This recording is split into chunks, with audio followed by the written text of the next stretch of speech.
Greetings, my fellow financial ninjas.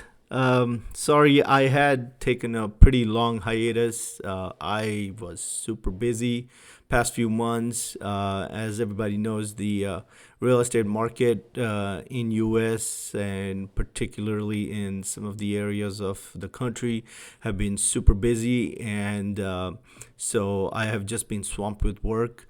In one sense, I do feel lucky that I have work in when a lot of people have lost their jobs, especially those working in restaurant industry and entertainment and so on and so forth. I do consider myself lucky that I have employment and I have been able to provide for my family.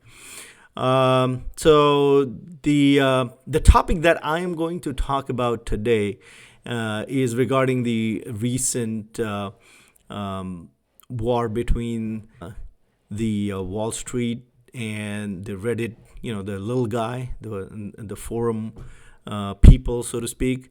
A lot of people had asked me about it and on WhatsApp group and just in normal conversations about what's going on, because a lot of people did not understand the intricacies of it. And so I thought, okay, let me make a video about it. And so here I am. I will try to be more regular. I just have to, get into the habit of putting more videos and putting more content out there. So I thought this would be a great topic to start on it. So let's get started. So the first thing about this whole situation is. You need to know a little bit, you need to have a little bit information about the different intricacies of how the markets work. And I'll try to explain it in very simple terms on some of the terms and what's going on. And then I'll kind of try to put the bigger picture on what's happening. So the very first thing to know about this situation is that this was a classic short squeeze. What is a short squeeze? Shorting is the methodology that is used by investors when they are bearish about a stock, which means they think that a certain stock is not going to do well. So to give you an example, let's say a stock is trading at $10 per share, and you think that the product that they newly launched is crap and it's not going to do well, and so that's going to affect the stock. So you think, okay, a few days down the road, this stock might be at $5. So what you do is you borrow stocks from your broker, and what you do is you sell it, which means you're selling short. And then let's say after 3 or 4 days, the stock goes down to $5, you purchase it and then return the stock to the broker. So the difference between the sell price and the buy price is $5, and so you made $5 in that transaction. Now, this is kind of a reverse way to think about it. I mean, normally what you would be doing is buying a regular stock in the hopes that it would go up. In the sense, the stock is $10 and then you're hoping that it'll go to $15 and then you sell it and you make money. So in that case, you're buying the stock and then selling it. However, when you're shorting it, you are selling it first at a higher price and then buying it at a lower price and returning it back to the broker. Now, this is all. This is good if the stock is, going down according to your plan. But what happens if the stock goes up, which is instead of from $10 to $5? Let's say it goes from $10 to $15, and you are positioned short. Then what happens is after a few days, the broker is going to come back saying, hey, give me my stocks back. And in that case, you may have to sell the stock at whatever price that it is at. So it's at let's say it is at $16 or $17. You just lost $6 per stock. And that's one of the biggest risk of shorting a stock, is that the risk to losses is unlimited. What do I mean by that? So let's say you put $5,000 in some stock and you're hoping that it'll go up. So that's a normal scenario. And let's say that stock goes to zero, which means the whole 5,000 is gone. But when you're selling short, what ends up happening is even though you may have put 5,000 in shorting the stock, the upside potential could technically be unlimited. And if the stock goes up by few percentages, 10, 15, 20 percentage, you are looking at a loss of 5, 10, 15,000, depending on how high the stock goes. So in that sense, you are really exposed to unlimited losses. So now that's what the whole thing about shorting is. Now, what is a short squeeze? A short squeeze is something where there's a lot of short sellers. There's the stocks that you have in the market are heavily shorted, and they have the open short position, and they haven't returned the stocks to the broker. And so if that stock starts going up, then there will be certain people trying to cover their short positions. But if the stock starts going up and it is massively shorted, there will be a scramble for buying that stock because everybody wants to limit their losses. So that same $10 stock, let's say it goes to 15, a whole bunch of people try to buy it at $15 so that they can minimize their losses. It in turn raises the price of the stock to $20, and there's even more people trying to buy and trying to cut their losses. And so this creates a situation where there is a scramble to buy the stock, even though technically they think that the stock is not doing good. But just because they're losing so much money, it makes sense to just sell and cut the losses. And so this is called as a short squeeze. And it has been happening for a long time. There's the classic short squeezes happen all the time, but most of that happens when between the Wall Street firms. I mean, this is the stuff that goes on the Wall Street. Some firm is shorting a stock, and then somebody else comes up and tries to buy and then create a short squeeze and so on and so forth.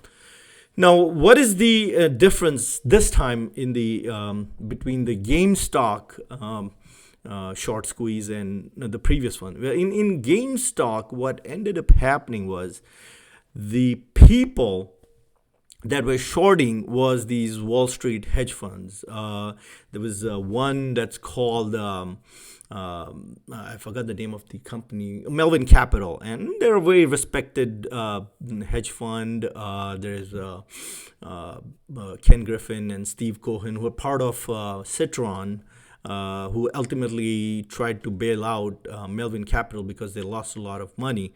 But the point is that Melvin Capital was the one that had been shorting this stock for a long time.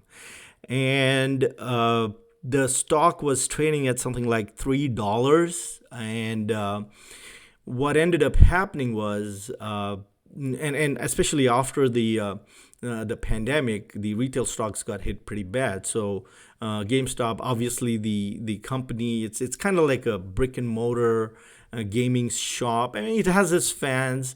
Honestly, I'm not a big fan of that particular company. I think it's a dying business. Overall, the retail is just kind of dying in not just the United States, everywhere in the world. I mean, most people want to download the games. Who goes and buys a CD these days, right? So I'm not saying that it has. Nobody has a right to sell short. I mean, if you believe that this stock is not good, then you have every right to short the stock and make some money out of it. The only problem was these Wall Street guys has shorted this stock so much. It was shorted 150%. I mean, how unbelievable is that, and how greedy of them to actually do that, right? So they went on shorting this stock, and then recently what ended up happening was GameStop got a new CEO. I think he was the CEO of Chewy, and he took over the company, and he said, I'm going to make this company turn around. And that was around the time when the famous investor of the Big Short, Michael Burry, he took a position. He said, yeah, that, I think I believe in the business, and so let me buy some stocks of this company. So I think he spent around 17 million or something like that in the company to buy some stocks.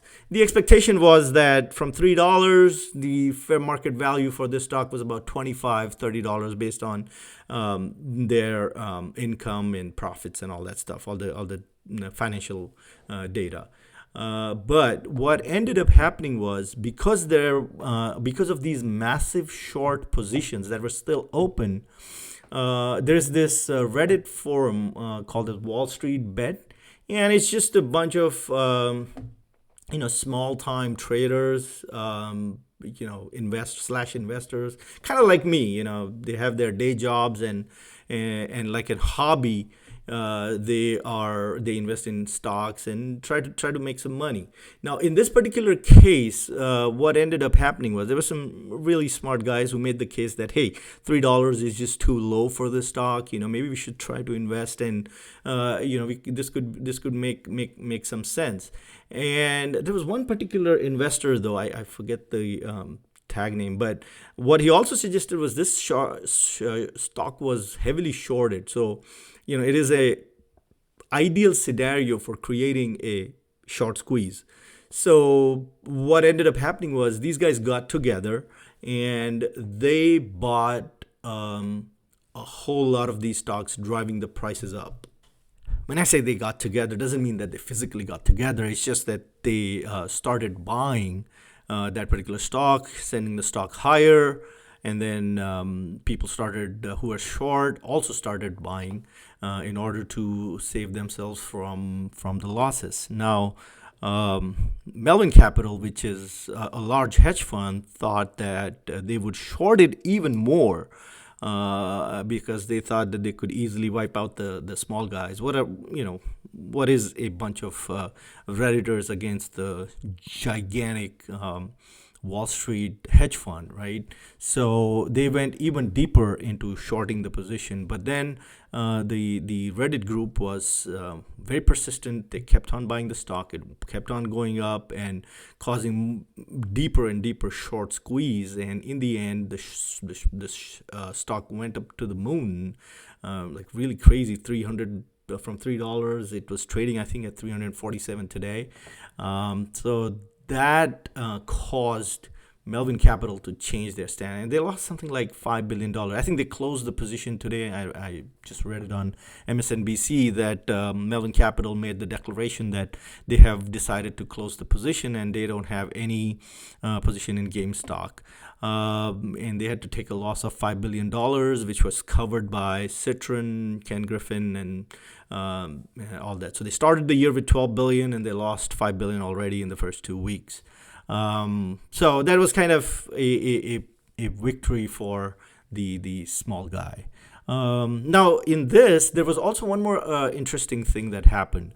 While this was going on, the famed billionaire Chamath Palihapitiya, the Sri Lankan-born Canadian who lives in the Valley, who's gotten really famous. Actually, I have known that guy for a long time. He was a legend in the Silicon Valley and the Bay Area circles.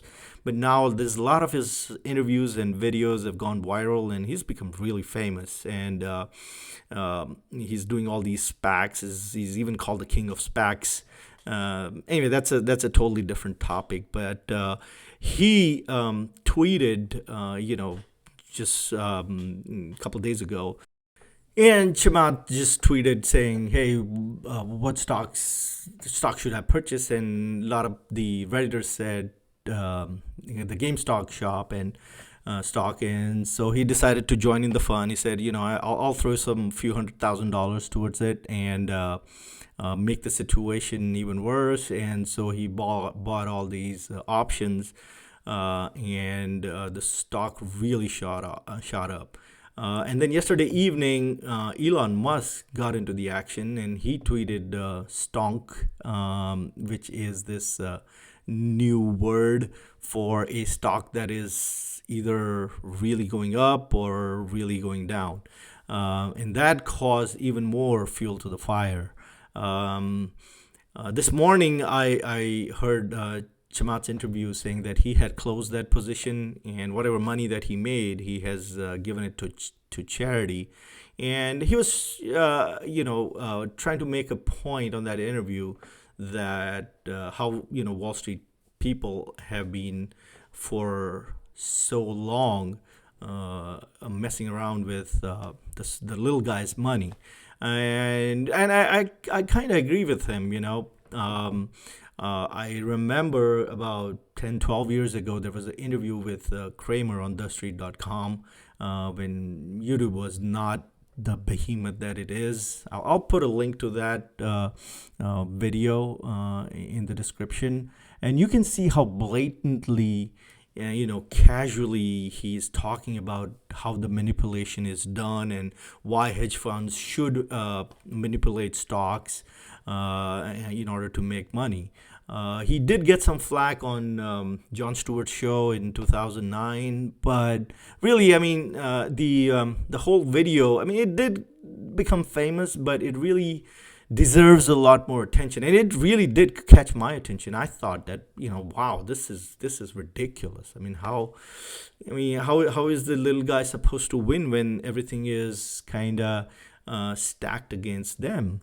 And so in this particular case, this was a